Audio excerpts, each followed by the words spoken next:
Tara Donnellan, Club on Ale, Cundy Wio.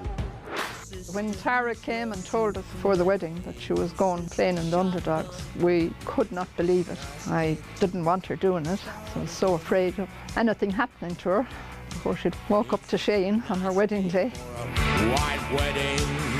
Is Nianoin Oga I Tara agus Shane?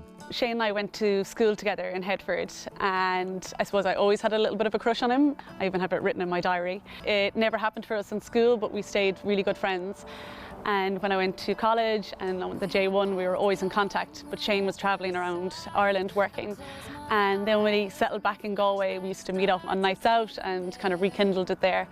And that was over 10 years ago. I kind of always knew we were going to get married. We were really serious, but I didn't think that it was anywhere in the near future. And we went to Cyprus on our first holiday that we had in quite a while. And we were sitting down the first night, and it was just so nice to be away and in the sun, and I was doing all the talking and saying how happy I was and how lucky we were and how far we had come, and I did all the hard work for him, and he just pulled out the ring then. I was in absolute shock. Then I rang my parents, but he had already rang them to ask for permission, but that was the start of the tears.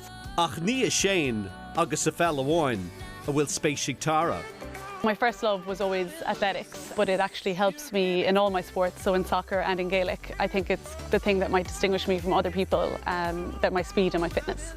I wanted to take part in the Underdogs because I feel like it's unfinished business for me. I never reached my full potential in Gaelic, and I do think that I have a lot more to offer, and I'm excited to see where the journey takes me. mbeidh, home of the new.